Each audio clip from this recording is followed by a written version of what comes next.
तो गाइस कैसे हो सब। आई होप सब अच्छे होंगे और अच्छे से पढ़ रहे होंगे। तो गाइस मानवी श्री प्रवीण एंड स्वागत है आपके ही सिर्फ आपका ही प्यारा सा चैनल पे फिजिक्स EQ पर। तो गाइस आज हम यूनिट्स एंड मेजरमेंट चैप्टर का पार्ट 7 करने वाले हैं। हमने पिछले वीडियो में हमने प्रिंसिपल ऑफ होमोजेनिटी बढ़िया से पढ़ा था, ठीक है। अभी नेक्स्ट वीडियो आने वाले वीडियोस में हम प्रिंसिपल ऑफ होमोजेनिटी और आज जो पढ़ेंगे बढ़िया से बढ़िया क्वेश्चंस लगाएंगे तो जे मेंस के पूछा जा सकता है। तो जो आज का टॉपिक है this is very important for NEET IIT JEE advance के लिए भी, ओके। तो शुरू करते हैं आज के मजेदार सा वीडियो को। तो चलिए तो गाइस पहले समझते हैं एक मजेदार से एग्जांपल से, ओके। तो एग्जांपल ले लेता हूं मैं। एक क्वेश्चन है, ठीक है। ये क्वेश्चन इंपॉर्टेंट भी हो सकता है। ये जो क्वेश्चन है इसमें फोर्स डिपेंड करता है, कुछ भी फोर्स हो सकता है, ओके। फोर्स डिपेंड करता है मास में एंड एक्सेलरेशन में। डिपेंड करने का मतलब मास ज्यादा हुआ तो फोर्स कम हो सकता है, ऐसा, ठीक है। पहले मैं आपको छोटा चीज बता देना चाहूंगा प्रोपोर्शनल एंड इनवर्सली प्रोपोर्शनल का, क्योंकि बहुत जन डाउट होता है, ठीक है। देखिएगा जैसे कि एग्जांपल जैसे फोर्स यही ले लेते हैं इनटू एक्सेलरेशन, ऐसा। इसको बोलते हैं डायरेक्टली प्रोपोर्शनल। साइन होता है डायरेक्टली प्रोपोर्शनल का, जैसे प्लस का साइन होता है प्लस, ओके, वैसे ही जो डायरेक्टली प्रोपोर्शनल का साइन होता है ऐसे। इसका मतलब क्या असल में, अगर ऐसा साइन हो डायरेक्टली प्रोपोर्शनल हो, मतलब अगर एक्सेलरेशन बढ़ेगा तो फोर्स भी बढ़ेगा। क्या? अगर एक्सेलरेशन बढ़ेगा तो फोर्स भी बढ़ेगा, अगर एक्सेलरेशन घटेगा तो फोर्स भी घटेगा। मतलब साथ साथ बढ़ रहे हैं साथ साथ घट रहे हैं। क्लियर है? इसे कहते हैं डायरेक्टली प्रोपोर्शनल, ठीक है। अभी समझते हैं व्हाट इज इनवर्सली प्रोपोर्शनल। अभी हम यहाँ पर थोड़ा यूज करेंगे इसका आंसर, और समझ जाइएगा, आगे भी काम आएगा। जैसे कि अभी यहाँ पर ले लिया मैंने F इज इनवर्सली प्रोपोर्शनल, ऐसा आता है इनवर्सली प्रोपोर्शनल टू A। असल में कुछ फॉर्मूला नहीं है जो मैं यहाँ लिख रहा हूँ, मैं सबको समझाने के लिए F और A को एग्जाम्पल ले लिया, ओके। तो F यहाँ पर A से इनवर्सली प्रोपोर्शनल में, मतलब अगर एक्सेलरेशन बढ़ा तो फोर्स घटेगा, ठीक है। अगर यहाँ में फोर्स बढ़ा तो एक्सेलरेशन घटेगा, ठीक है। क्लियर है? यहाँ पर मैंने ऐसे कुछ ऐसे फॉर्मूला नहीं है, बट मैं आपको समझाने के लिए बस मान लिया है, ऐसा एग्जाम्पल ले लिया, ठीक है। क्लियर है? फिर से बोल देता हूँ, डायरेक्ट प्रोपोर्शनल मतलब साथ साथ बढ़ेंगे साथ साथ घटेंगे, ठीक है। अभी इनवर्सली प्रोपोर्शनल मतलब एक बढ़ेगा तो एक घटेगा, जैसे एग्जाम्पल हमने देख लिया, ठीक है। अभी यहाँ पर क्या है, अभी यहाँ पर क्वेश्चन में क्या दिया है, क्वेश्चन में दिया है force depend on mass and acceleration. ये डायरेक्ट बोल रहा है कि ये formula F equal to ma, but हमको नहीं पता, हमने क्वेश्चन नहीं दे दिया, ठीक है। एग्जाम में तो नहीं दे देगा ना ये इसका फॉर्मूला है करके, नहीं पता, हमें फॉर्मूला फाइंड करना है, यही फॉर्मूला फाइंड करना है, ठीक है। लेकिन हमको तो पता, हम लोग को तो पता नहीं है ना, एग्जाम तो नहीं दिया रहेगा, बस दे देगा ये क्वांटिटी, फिजिकल क्वांटिटी इन इन चीजों में डिपेंड कर रहा है, आप इसका एक फॉर्मूला निकाल दो, बस कर दो, ये क्वेश्चन आ जाएगा, ठीक है। तो भी सीख लेता मजे में।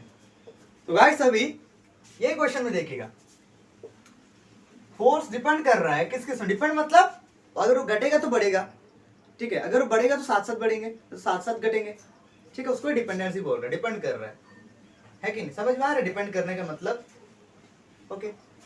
अभी फोर्स किससे डिपेंड कर रहा है, मास से।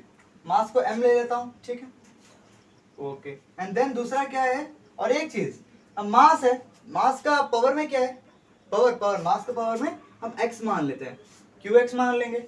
हमें पता है क्या मास का पावर में क्या है, स्क्वायर है या 1 है, कुछ पता है? नथिंग, हमें कुछ पता ही नहीं है, फॉर्मूला तो फाइंड करना है, लेकिन फॉर्मूला तो दिया नहीं रहे एग्जाम में, तो हम वहां पर x मान लेते हैं, ठीक है।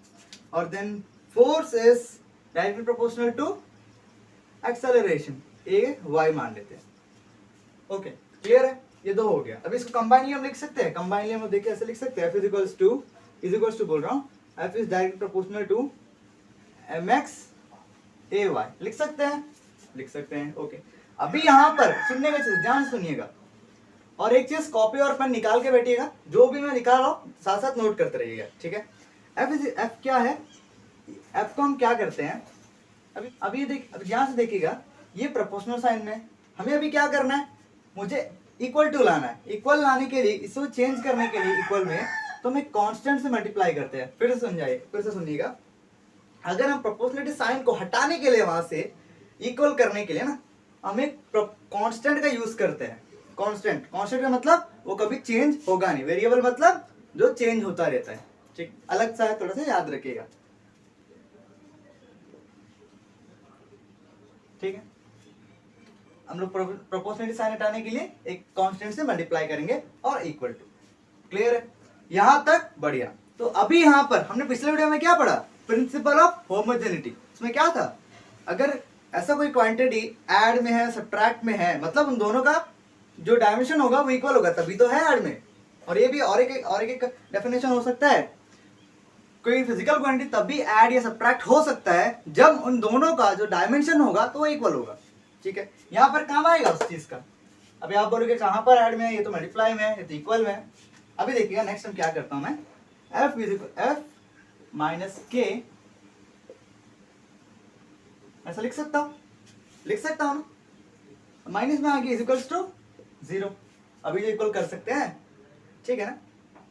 ओके, तो गाइस यहां तक नोट कर लीजिएगा। गाइस अभी हम प्रिंसिपल ऑफ होमोजेनिटी का यूज करेंगे। ठीक है, वो क्या था? अब यहाँ पर ये दोनों माइनस में आ जाएगा जैसे हमने देखा अभी इसका जो डायमेंशन होगा वो इक्वल होगा इसके डायमेंशन से, तो ऐसा लिख सकते हैं डायमेंशन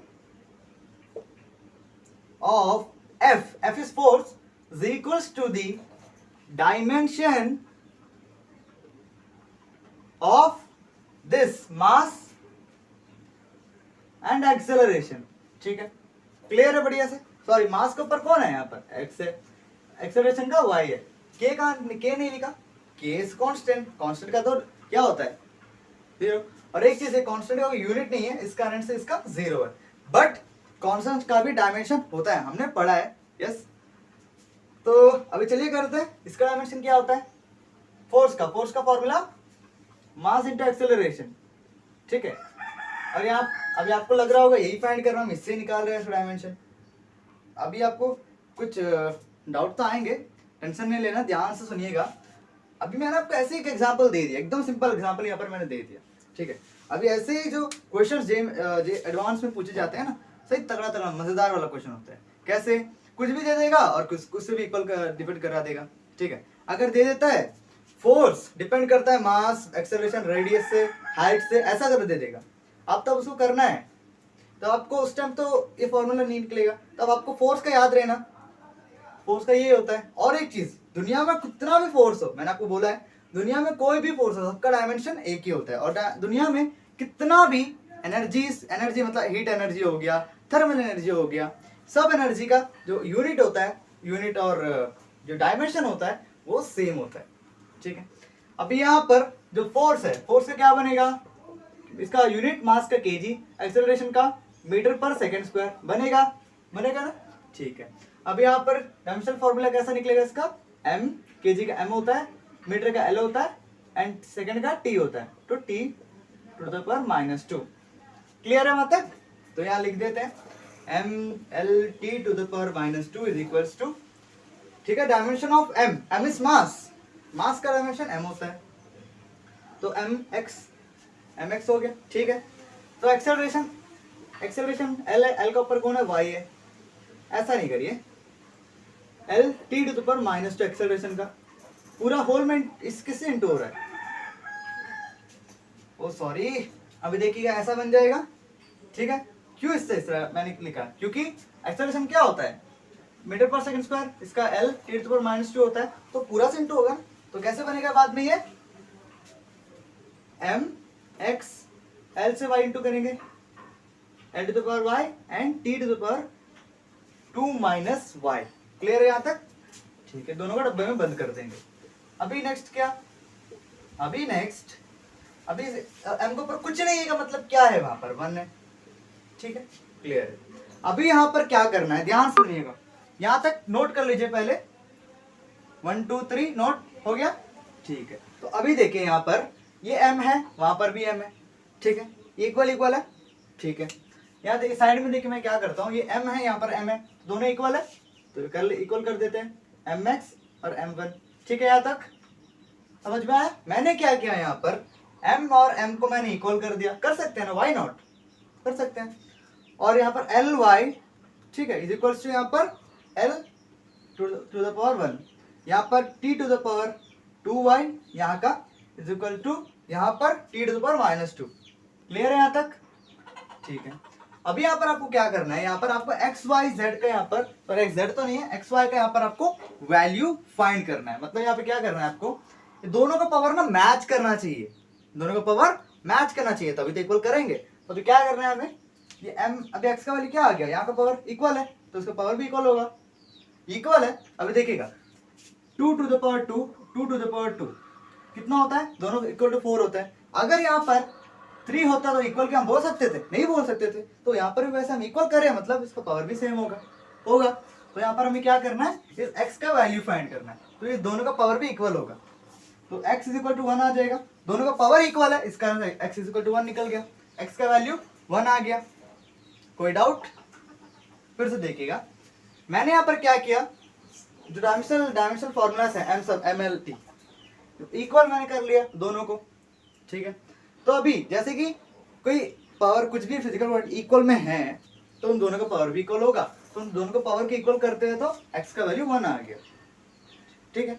यहाँ पर हमारा एक ही पर्पस है, हमें एक्स वाई का जो वैल्यू हमें फाइंड करना है, ठीक है, तभी हम फॉर्मूला निकाल पाएंगे, ठीक है। क्लियर है यहाँ तक? तो यहाँ पर y का भी आ गया इज इक्वल टू 1, ठीक है, आ गया। तो नेक्स्ट इज यहाँ पर सेम ही आएगा y का भी, 2y is equal to -2, 2 minus cut गया, 2 कट गया, कितना है y is equal to 1। Clear है यहाँ तक? बढ़िया क्लियर। फिर से देखिएगा, शुरू से बताता हूँ मैं हमने यहाँ पर क्या किया, हमने होमोजेनिटी पढ़ रखा है, प्रिंसिपल ऑफ होमोजेनिटी, तो इस हिसाब से हमने ये दोनों का डायमेंशन इक्वल किया, ठीक है। उसके बाद इसका डायमेंशन होता है ये, ठीक है, इसका डायमेंशन होता है ऐसा, लिखेंगे पक्का, ठीक है। उसके बाद ये दोनों को हमने देखा, दोनों इक्वल है, मतलब उनका पावर भी इक्वल होगा, ठीक है। जो mm है उसको साथ साथ इक्वल करे, और जो l है वहां पर l है इक्वल करे, तो यहाँ पर इन्हें भी इक्वल करे, ठीक है। अभी इनमें देखा हमने कि m ऊपर का अगर कोई चीज इक्वल में है उनका पावर भी इक्वल में होगा, जैसे एग्जांपल मैंने आपको बता दिया था। तो इसका जो पावर भी इक्वल होगा तो हम इक्वल करते हैं, तो x का 1 y का 1 वैल्यू हमने निकाला। कैसे निकालेंगे, इसका पावर दोनों इक्वल है, बस इसका पावर को इक्वल कर। क्लियर? बढ़िया क्लियर है, ठीक। अभी हम क्या करते हैं, फाइनल आंसर तो आज आंसर आ जाएगा, बस एक छोटा सा स्टेप है। तो यहाँ पर ध्यान से देखिएगा, हमारे पास x और y का वैल्यू निकल चुका है, ठीक है। तो ये फॉर्मूला, ये जो फॉर्मूला, पहला फॉर्मूला इक्वेशन नंबर 1 बोल दीजिए, ठीक है, इक्वेशन नंबर 1। तो यहाँ पर f इज इक्वल टू क्या निकला, k रहने दीजिए, m, x का वैल्यू क्या है, x का वैल्यू 1 है, 1 लिख दीजिए, ठीक है। और a का वैल्यू a लिख दिए, देन y का वैल्यू क्या है, y का वैल्यू 1 है, ठीक है। तो हमारे पास फाइनल निकल के क्या आया, f is equal to k m में, ठीक है। हमें फॉर्मूला फाइंड हो चुका है, और फाइनली यहाँ पर जो k है, दिस इज अ कांस्टेंट, इसे क्या कहते हैं, प्रोपोर्शनलिटी कांस्टेंट कहते हैं। इसका कोई डायमेंशन नहीं होता, ये होता है डायमेंशनलेस। ध्यान से लिख लीजिएगा, इंपॉर्टेंट चीजें यहाँ पर लिख देता हूं मैं, k इज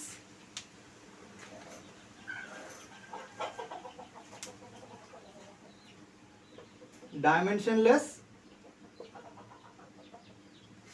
क्वांटिटी, ठीक है, ध्यान से पढ़ लीजिएगा, ठीक है।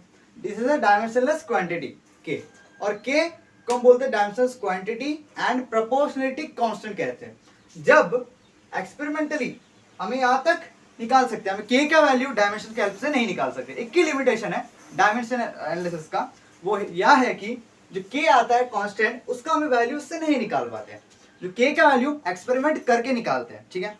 और जो साइंटिस्टों ने एक्सपेरिमेंट करके क्या देखा, जो k का वैल्यू यहाँ पर इक्वल टू 1 आ गया, मतलब जो फॉर्मूला लास्ट में क्या बना, फॉर्मूला बन गया, यहाँ पर लिख दे नीचे, f is equals to m a, निकल के आ गया ना फॉर्मूला। क्लियर है? बढ़िया से। चलिए लास्ट स्टेप में ही देखते हैं, कुछ नहीं किया, यही था, x का वैल्यू हमने रखा, y का वैल्यू हमने रखा, फॉर्मूला इतना मिला। और k है, this is a dimensionless constant, उसका कोई डायमेंशन नहीं होता, ठीक है। और एक्सपेरिमेंटली साइंटिस्टों ने क्या देखा, जो k का वैल्यू है वो इक्वल टू 1 है, मतलब फॉर्मूला निकल के क्या आया, दिस आ गया ना। क्लियर है? एनी डाउट, कुछ भी आपको क्वेरी हो तो जरूर कमेंट में बोलिएगा प्लीज, मैं नेक्स्ट आने वाले वीडियोस में उसे क्लियर करने की कोशिश करूंगा, ठीक है गाइस। तो और एक मजेदार से छोटा सा क्वेश्चन ही कर लेते हैं, तो इससे पहले से नोट कर लीजिएगा, ओके, हो गया। तो गाइस चलिए देखते हैं सेकंड एग्जांपल। यहाँ पर हमें एक फोर्स का निकालना है जिसको बोलते हैं सेंट्रीपिटल फोर्स, ठीक है। This depends on the mass, velocity and radius, ठीक है। हमें फोर्स का एक्सप्रेशन फाइंड करना है, क्लियर है। यहाँ पर क्या हो रहा है, फोर्स डिपेंड कर रहा है मास में भी, लिखेंगे एक्स, क्यों, क्योंकि नहीं पता ना, फॉर्मूला फाइंड करना, एक्स का वैल्यू पता होगा तभी तो फॉर्मूला फाइंड कर सकेंगे। वहाँ पर हमें मास का पावर नहीं पता, उसलिए एक्स मान लेते हैं, ठीक है। यहाँ पर फोर्स और किस में डिपेंड कर रहा है, वेलोसिटी में, ठीक है, velocity Y, and then force और किस में डिपेंड कर रहा है, रेडियस में, रेडियस इज आर, और क्या अलग है ये तो z मान लेते हैं, ठीक है, एक्स वाई जेड, क्लियर है यहाँ तक। और हम इसको कंबाइनली कैसे लिख सकते हैं,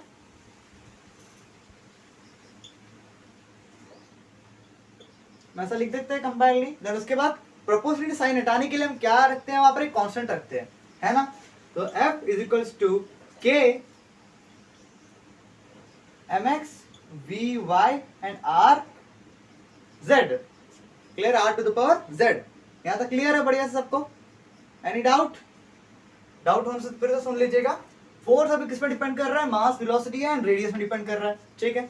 यहाँ पर डिपेंड कर रहा है मतलब ये चीज है, अगर वो बढ़ेगा तो मैं भी बढ़ूंगा साथ साथ। यहाँ पर हमें नहीं पता कि वो किस तरह डिपेंड कर रहा है, वो साथ साथ बढ़ते हैं कि और एक बढ़ते है तो एक घटता है। हमें यहाँ पर डायरेक्टली प्रोपोर्शनल और इनवर्सली प्रोपोर्शनल के बारे में नहीं पता, हम क्या मान लेते हैं, वो ऐसा है करके डायरेक्टली प्रोपोर्शनल करके मान लेते हैं, ठीक है। तो हम कंबाइन करके ऐसे लिखे, ठीक है। उसके बाद हमें एक प्रोपोर्शनलिटी साइन हटाने के लिए हाँ, जो प्रोपोर्शनलिटी साइन हटाने के लिए हम यहाँ पर एक कांस्टेंट से मल्टीप्लाई करते हैं तो इक्वल टू आ जाता है, क्लियर है यहाँ तक। तो यहाँ तक गाइस नोट कर लीजिएगा, हो गया नोट, 1 2 3 4, ओके।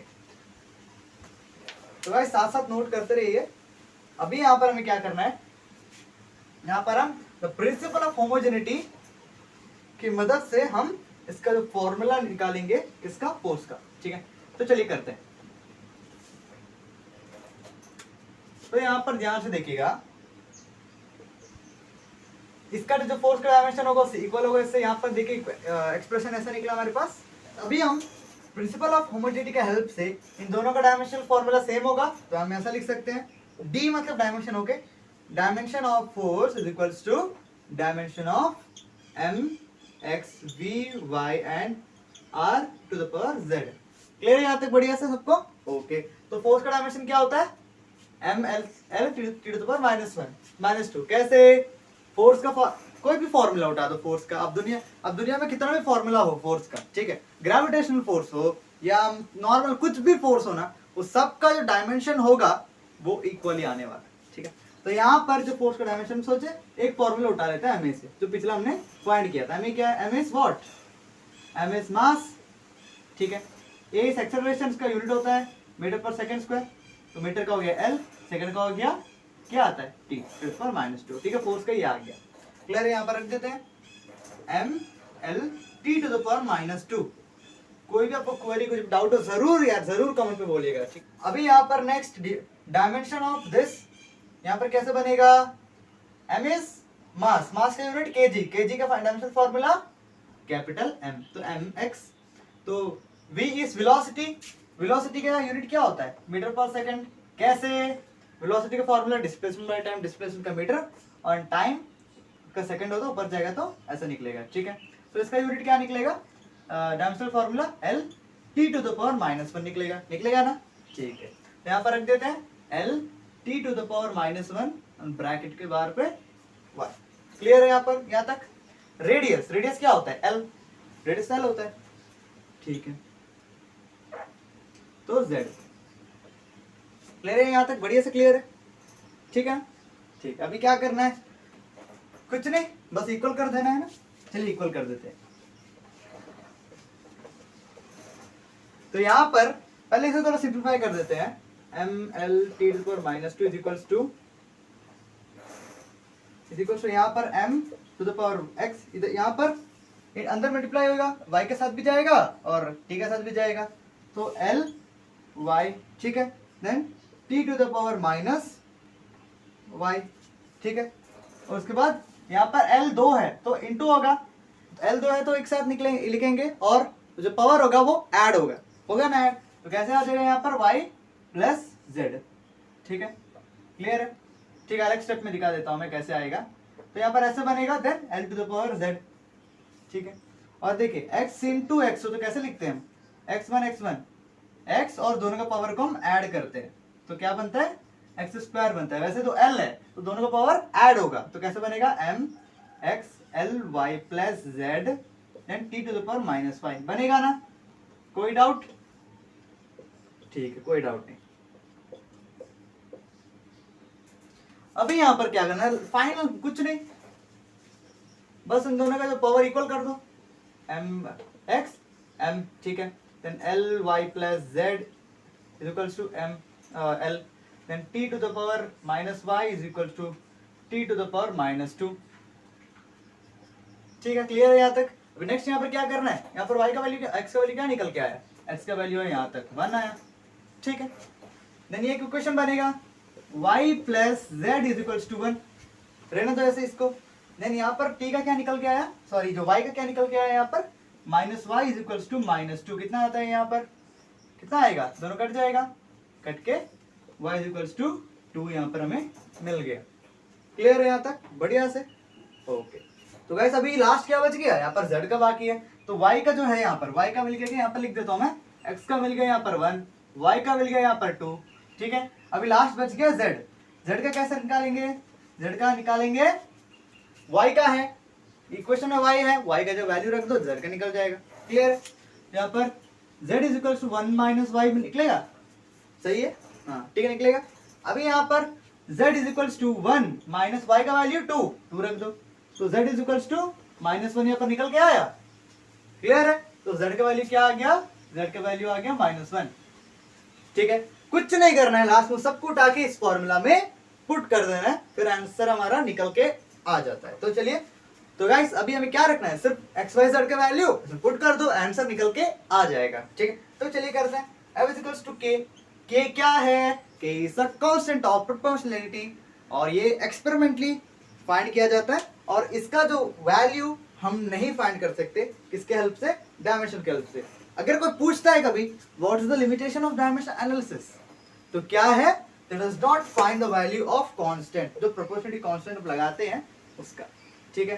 तो यहाँ पर m to the power x क्या है यहाँ पर 1, ठीक है। Then v to the power y क्या है 2, ठीक है। Then r to the power z का वैल्यू क्या है यहाँ पर -1 रख दिया। तो फाइनली कैसे लिख सकते हैं हम, k m v square upon में r क्यों, बिकॉज इनवर्स में -1 है, नीचे आएगा तो, ठीक है, -1 है तो नीचे आएगा तो +1 हो जाएगा, क्लियर है। और ये जो k का वैल्यू है, एक मिनट, जो आपको इंपॉर्टेंट आपके लिए, कि मैं जो बोलता हूँ यहाँ पर जो k का वैल्यू एक्सपेरिमेंटली फाइंड करना है, ये आपको कुछ नहीं करना है। जब एग्जाम में आपको अगर पूछा जाता है, वहां यहाँ आपके जो आंसर सिर्फ यहाँ तक है, मैं आपको सिर्फ एक्स्ट्रा थोड़ा समझा देता हूँ कि k का एक्सपेरिमेंटली फाइंड करते हैं, क्लियर है। तो आपका काम सिर्फ यही तक है, सिर्फ यही तक, ठीक है। यहाँ तक भी काम नहीं छोड़ना, यहाँ तक पूरा कंप्लीट कर दीजिएगा। This is the centripetal force का फॉर्मूला होता है। फॉर्मूला कैसा होता है, F is equals to mv square by r, ठीक है। और जो k का वैल्यू यहाँ पर क्या है, एक्सपेरिमेंटली पता किया, तो k का value this is equal to 1, तो यहाँ पर हमारे पास ये फॉर्मूला निकल के आ गया। तो गाइस पहली बार ताली बजाइए, आपका ये वीडियो समाप्त हो गया, ठीक है। आई होप आपको समझ में आ गया होगा। तो मिलते हैं नेक्स्ट वीडियो में, till the time keep smiling and keep growing.